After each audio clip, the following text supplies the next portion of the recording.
Our skin is the mirror of our soul. Our skin is our largest sensory organ. Our skin needs a healthy microbiome balance. This is regulated by its pH value, which protects the skin from pathogens, cold and ultraviolet rays.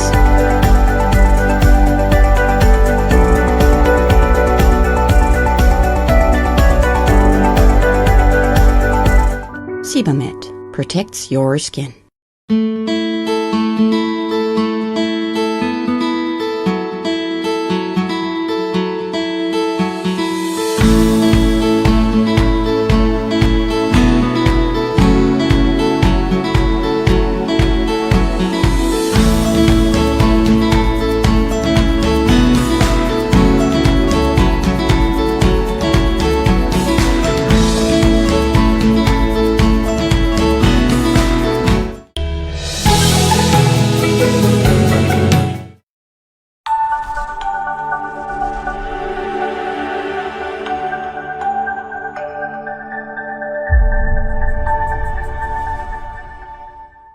Hello dear friends, good evening.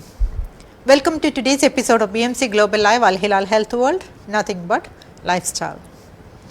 The month of May marks awareness about a very serious health condition affecting millions of people around the world, hypertension or high blood pressure.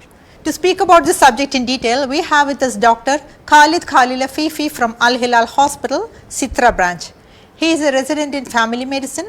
He had been here before with us in many episodes, and I welcome him to today's episode of BMC Global Live Al Hilal Health World, nothing but lifestyle. So doctor, welcome to the show and thank you for joining us today. Thank you for having me. So Dr. May is the month of hypertension awareness. So how do you define hypertension and why is it called the silent killer? Hypertension is any elevation in the blood pressure of a person. And we call it the silent killer because, one, it doesn't always have so many direct symptoms.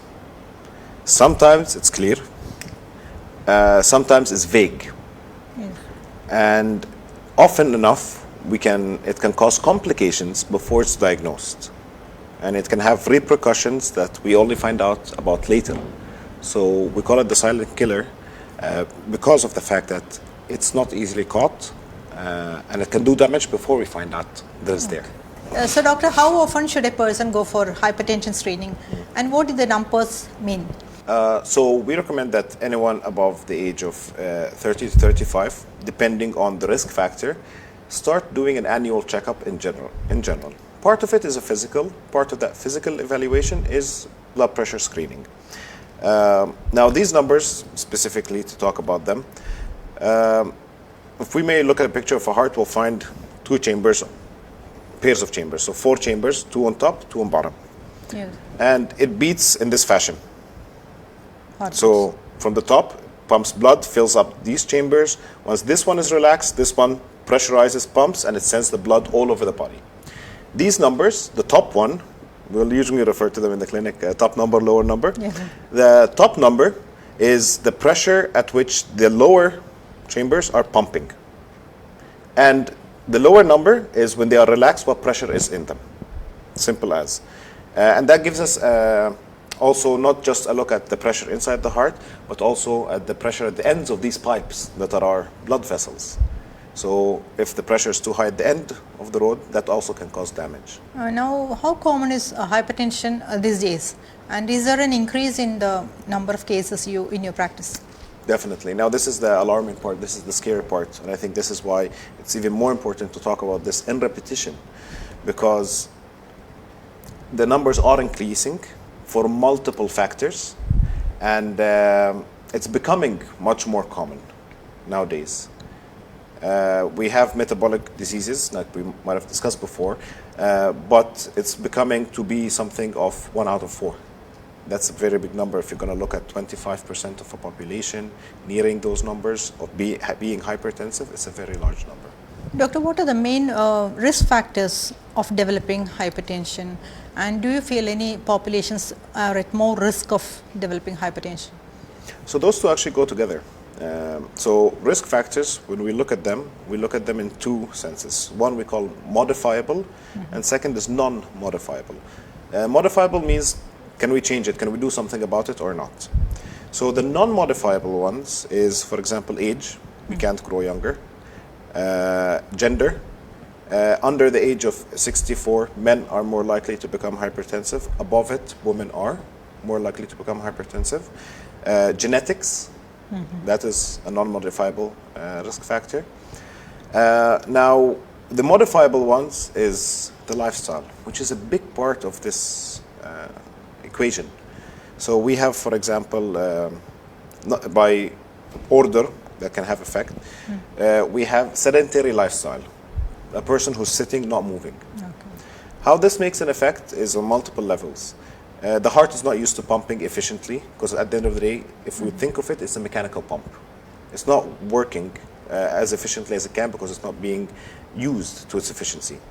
Second is weight gain. If someone is having a lot of weight, it can cause strain on the heart to pump against all this weight. So the pressure has to increase to distribute this blood.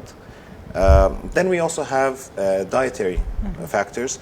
For example, high sodium intake, and conversely, low potassium intake. So that's what we're looking at with table salt. A lot of people use table salt, whereas it's better to use, we say, sea salt or rock salts, because they actually have these sea salts and rock salts have potassium, have magnesium, different than just purely sodium and chloride. Then we also have such habits, such, say, for example, alcohol consumption, smoking, stress. All these things may put a person at risk of increased blood pressure. Now, certain populations may be indeed at risk, or that if it happens to them, it's a little bit more aggressive. That's usually darker skinned people. They usually tend to have a more aggressive form of hypertension and its complications, especially kidney related. Now, you mentioned about the lifestyle. So can you suggest some lifestyle changes to control blood pressure and also to manage those who have high BP? When we try to go for lifestyle, we'll go holistic. We don't make one change, wait to perfect it, and go for the next or the next or the next.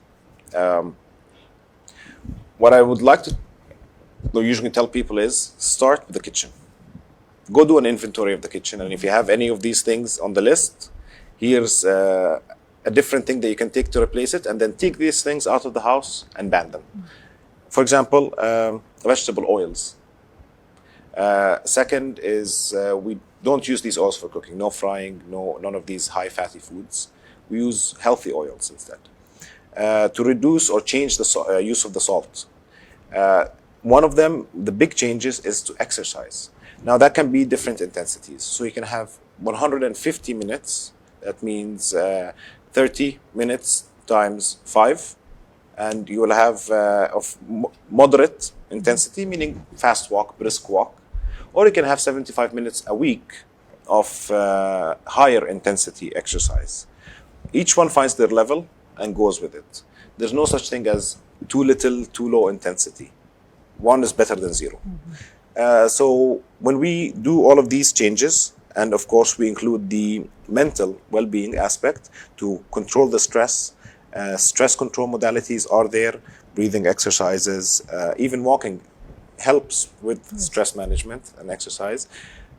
Good sleep habit, we have to improve our relationship with sleep so that it can actually give us the benefit. Then this altogether holistic change will lead to hopefully a much better control of hypertension if it's there and medicated, or if we're trying to tackle it without the medicine or before the medicine starts. So, doctor, how can we know that a person has hypertension? Are there any symptoms associated?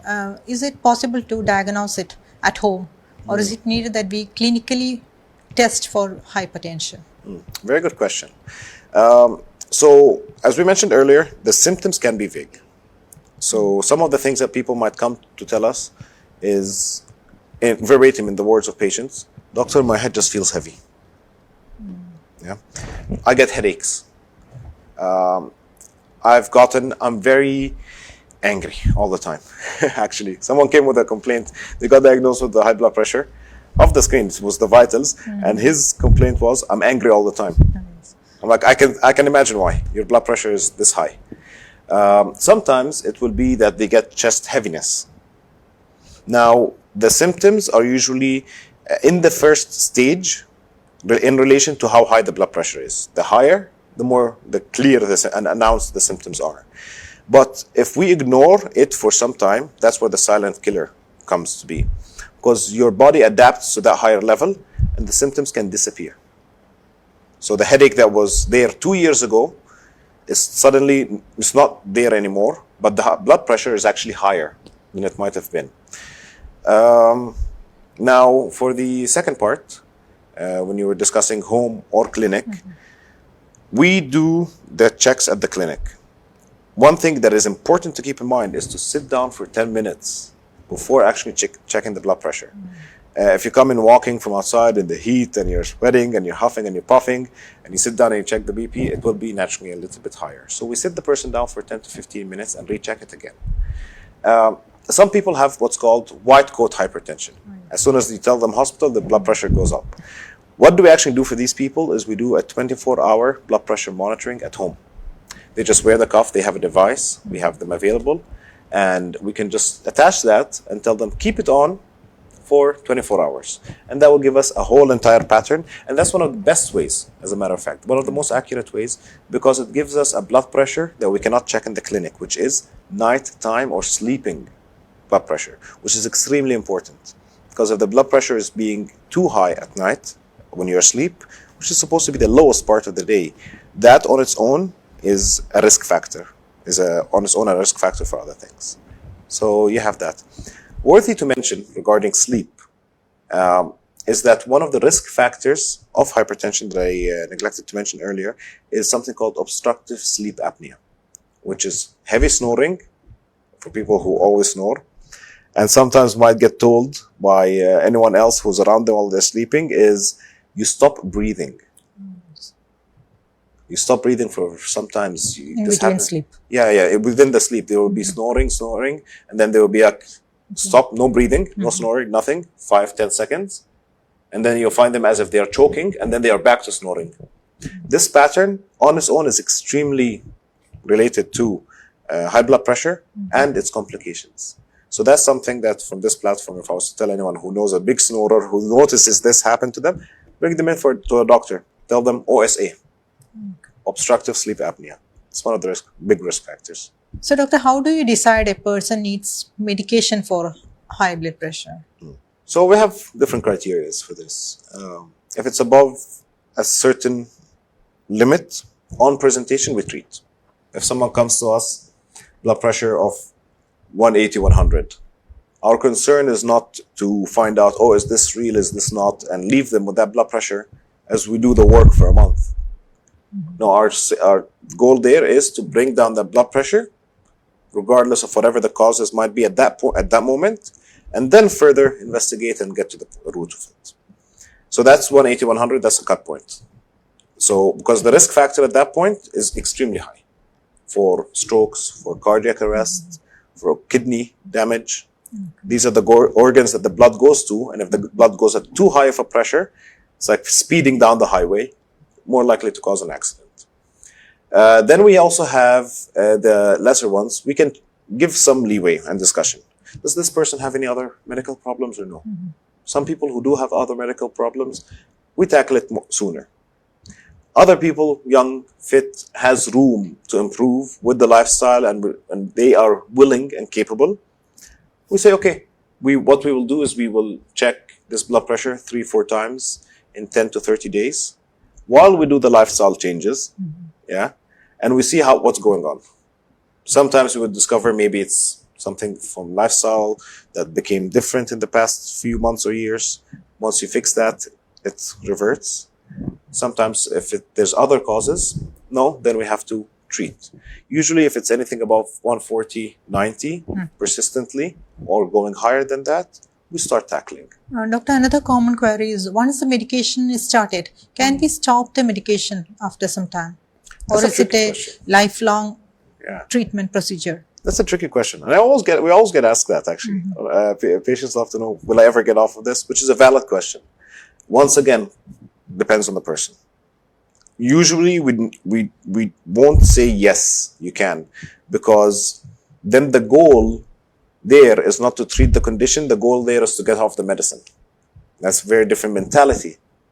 Because if we, for example, have someone who's young, say someone in their 30s, we're diagnosing hypertension now even in their 20s, even to people in their 20s. Why? Because of the lifestyle. And before we used to say, oh, it's a condition that comes with age. Now it's coming in 20s. Yeah. So if someone makes the change and reverts their status for a prolonged period of time, then we can consider steps. We titrate the dosage. We reduce the dose if there is room. And then we can consider a trial. But for someone of stopping the medicine. But if someone is having more difficulty in controlling it, less likely to keep that strict lifestyle changes that controlled it in the first place, has other conditions, no, we won't. So if you bring me a hypertensive, diabetic, and dyslipidemic patient who controlled his blood pressure, I will not take him off the medicine. I'll keep it because it provides a safety barrier, provides a safety factor. My goal will be to get him to the lowest dose needed to control all of these things, but keep the safety factor for such cases. Dr. Now, can you tell us about some myths and misunderstandings you hear from patients with hypertension? But I only use vegetable oil. Yeah. I get also the fact that, but my parents don't have it. It's something that comes from the parents. My parents don't have it. I also get it's controlled now. I got off the medicine, but it came back. Is it something else? Was it not hypertension? Is something else causing it? One of the main things that I would say is a myth is that it's you're helpless against it. Oh, it's there. I can't do anything. I can only take the medicine. There's nothing else I can do. My only salvation is this pill. And that's the biggest myth, I think, that we surrender only to a single form of management. Doctor, how do you think we can spread awareness about hypertension? By observing the month of hypertension, do we think we can spread awareness? That, and I think once again going to the community and being open to the communities to come to us. So at Al Hilal, we make it a point to actually go to the community, which is a point of pride, I think, in working with them. Is that this is what we like to do. We want to see what the prevalence of an issue is and go tackle it at the root and from within the people themselves, within the populations. Definitely think that social clubs should and have an obligation to partake more, because the individuals that make up these social clubs may need the help, may have these problems. Yeah. And the biggest thing that we can do to anyone is to empower them with knowledge, with correct knowledge, with correct information that can be acted upon. So giving practical solutions with well-founded, evidence-based information, it's the best thing. And that comes to Awareness Month. That's the whole point of why we have such months. I think nowadays, between the use of technology, between social networking, that we definitely should boost all of this.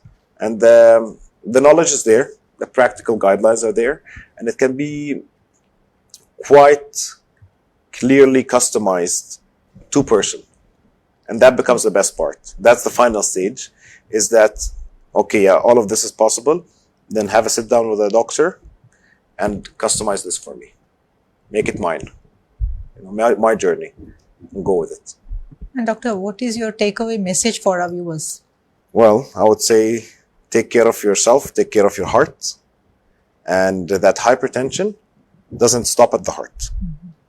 A lot of things can go wrong because of it. It can cause a lot of problems to the kidneys, the eyes, the brain, other organs. So take care of your heart both physically, and metaphorically, and clean living, improve the lifestyle. It tackles every single aspect of the causes as much as you can. Thank you, doctor.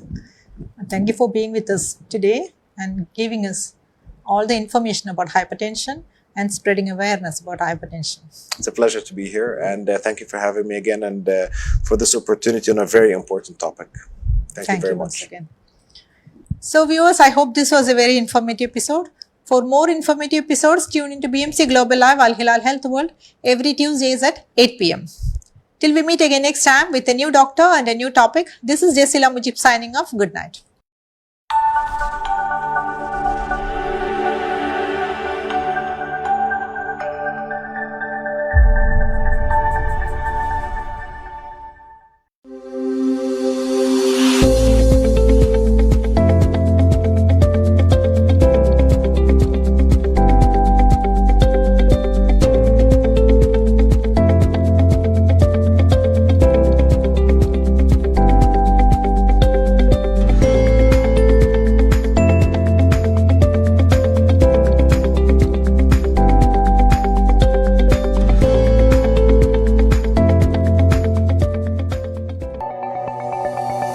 Our skin is the mirror of our soul. Our skin is our largest sensory organ. Our skin needs a healthy microbiome balance. This is regulated by its pH value, which protects the skin from pathogens, cold and ultraviolet rays.